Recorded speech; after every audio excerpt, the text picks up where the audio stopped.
আরে ভাই মির্জা ফখরুল সাহেব, কেমন আছেন?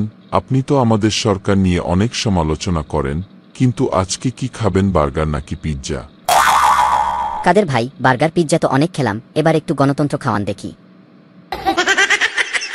আরে ভাই, গণতন্ত্র তো আছে, শুধু আপনাদের চশমার পাওয়ার একটু বেশি হয়ে গেছে, তাই দেখতে পাচ্ছেন না।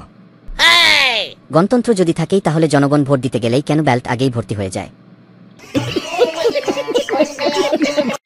এটা তো প্রযুক্তির যুগ ভাই, আগেই ব্যবস্থা রাখি যেন লোডশেডিং না হয়। তাহলে আগের দিনই ব্যালট বাক্স ভরেন কেন? ব্যালট বাক্স স্যাটেলাইট ডেলিভারিতে আগে চলে আসে। আপনারা তো জানেন না, আমরাই স্মার্ট বাংলাদেশ বানাচ্ছি।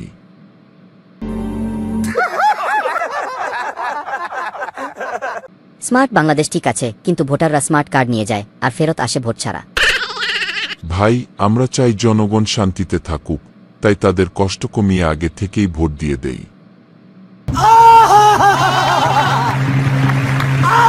আরে ভাই, আপনারা তো এমন অবস্থা করেছেন যে পোলিং এজেন্টরা ভোট কেন্দ্রে ঢোকার আগেই তাদের অনুপস্থিত ঘোষণা হয়ে যায়।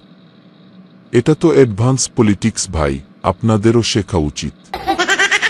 ঠিক আছে ভাই, আপনারা এত উন্নয়ন করছেন, কিন্তু গরিবের চাল কেন উধাও? উন্নয়ন তো ভাই ডিজিটাল, চাল ও ডিজিটালি চলে যায়। আপনারা কিউআর কোড স্ক্যান করেননি বুঝি? এভাবে চলতে থাকলে জনগণ একদিন সত্যিই ডিজিটালি উধাও হয়ে যাবে। তাহলে কি করবেন, আবার আন্দোলন? আরে ভাই, আন্দোলন শুরু করলেই তো আপনারা বলবেন নাশকতা হচ্ছে, আর আমরা রাস্তায় নামলে পুলিশের জিমে ট্রেনিং শুরু হয়ে যায়। আমরা তো বলি শান্তিপূর্ণ আন্দোলন করুন, কিন্তু আপনারা তো রাস্তায় নামলেই ইটপাটকেল ছোড়েন। ইটপাটকেল তো জনগণ ছোড়ে, কারণ তারা আর খেতে পারছে না। গরিবদের পেটে আর কত লাথি মারবেন?